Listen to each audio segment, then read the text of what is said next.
Arizona Territory, 1889. The midday sun had burned so fiercely over the desert that even the stones seemed to curl inward beneath its weight. Heat shimmered above the packed earth of Santa Vista, blurring the edges of buildings and bending the air over the crowded market. Wagons creaked, spurs clinked, horses snorted under the relentless glare.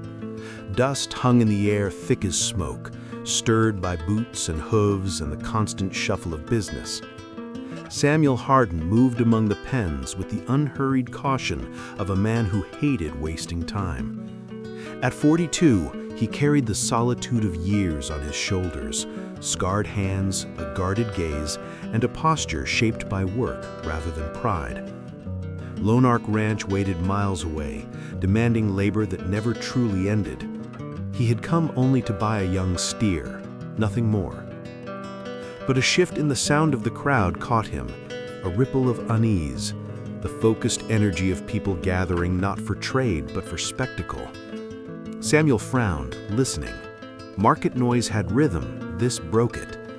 Curiosity, or perhaps some old instinct he believed long buried, pushed him toward the commotion.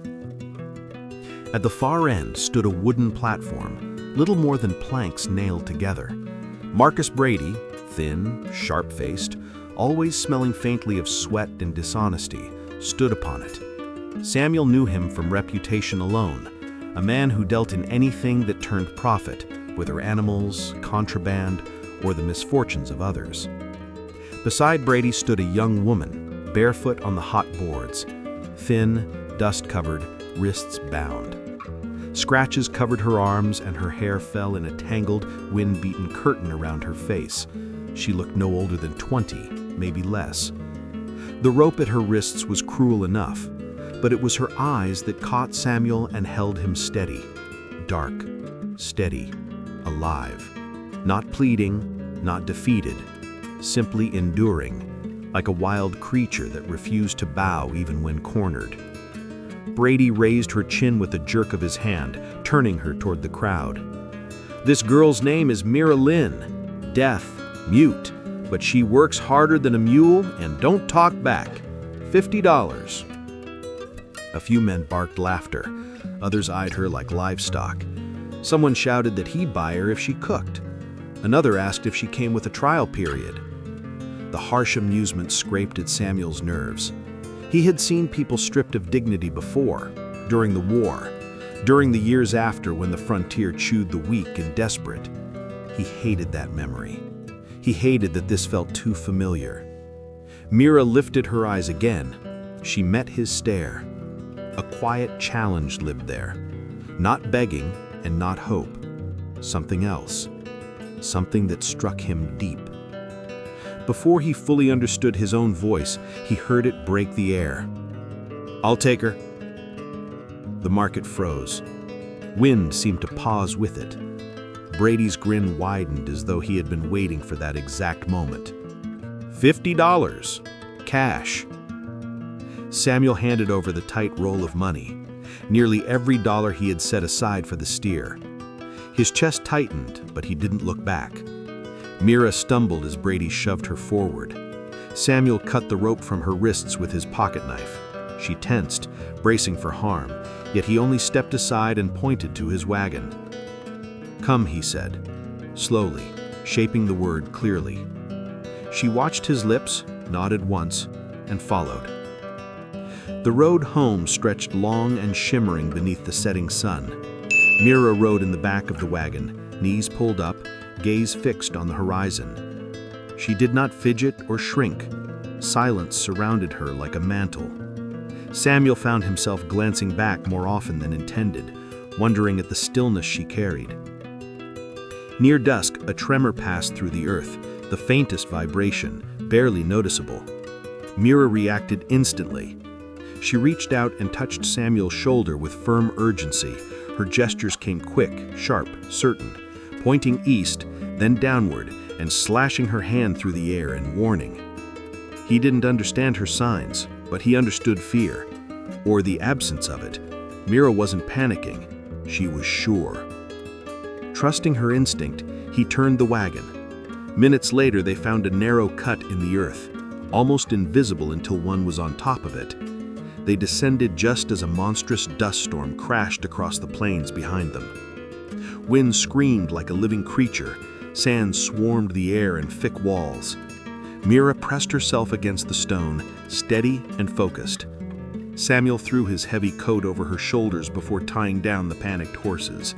She looked startled, then grateful, her expression briefly softening.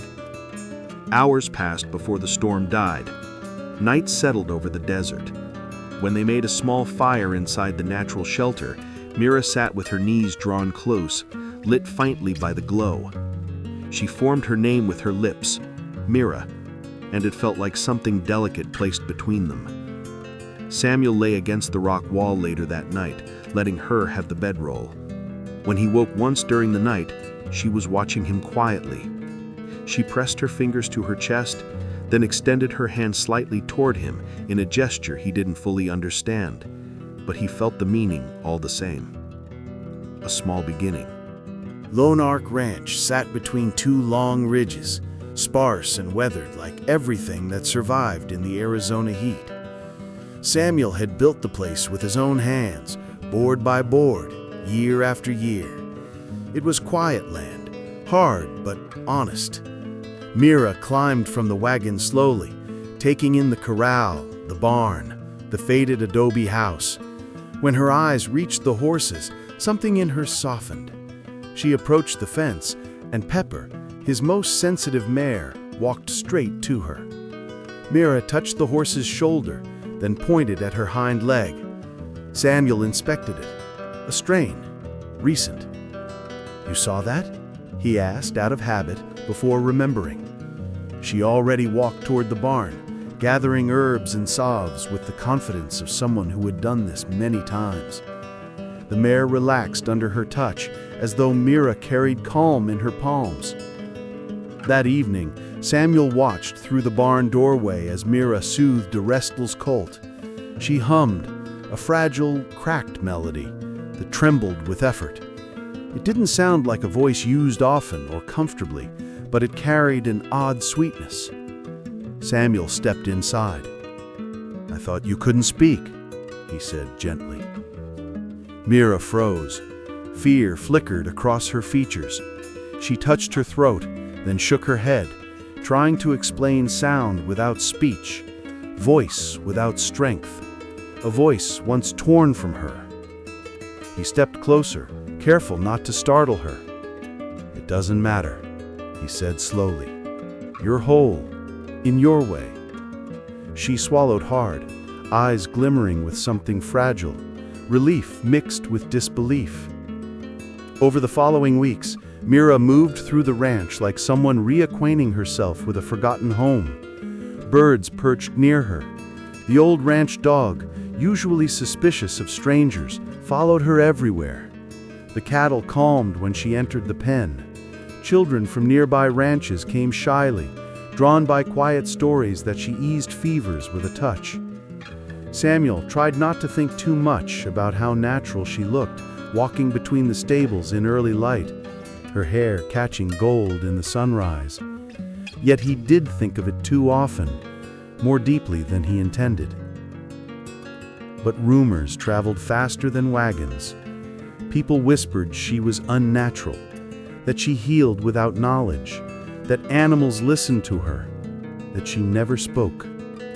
Suspicion grew. Cold stares replaced cautious greetings. Preachers hinted at curses. Someone left a dead snake on the steps. Samuel found a carved warning in the coop after someone burned it. "Send her away."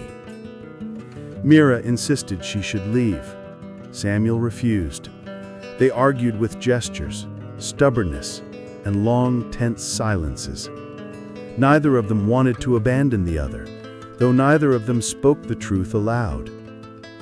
Then one morning, while they mended a fence at the far end of the property, Mira pressed a trembling hand to her stomach and sat down heavily. Samuel knelt beside her. She guided his hand gently, a heartbeat fluttering beneath it. Everything inside Samuel stilled. He looked at her, and she nodded once, small, shaken, but certain. Life forming quietly inside her. His child. He touched her cheek, the realization washing through him. She didn't look afraid, only unsure what this meant for him. He made sure she saw every word on his lips. "I'm not leaving you." Her breath caught, and she leaned into his palm for a brief, helpless moment. Peace would not last. Dusk settled over Lone Ark the night the mob arrived. The sun bled out behind the ridge, leaving the sky bruised and fading. Samuel noticed the glow first, orange sparks cresting the distant rise. Torches. Too many. The men came in a tight formation, rifles slung across their saddles, faces twisted in fear masquerading as righteousness. At their front rode John Payne, a man Samuel had never respected but now fully despised. Payne called Mira a danger, a sin, a threat to the community. Samuel armed himself but did not fire. He stood before the gate, a single line between Mira and the rage approaching.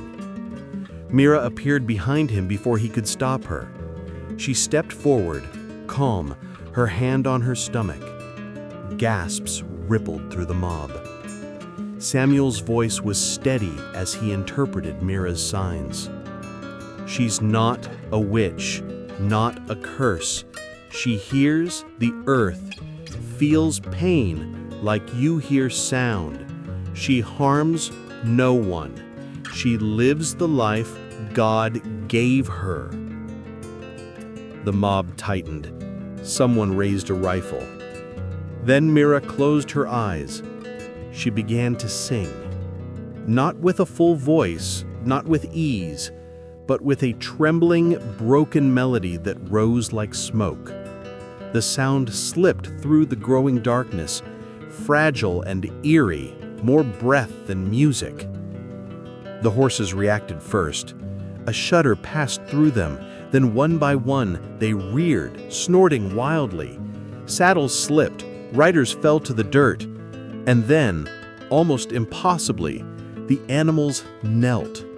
All at once, as if an unseen force pressed upon them.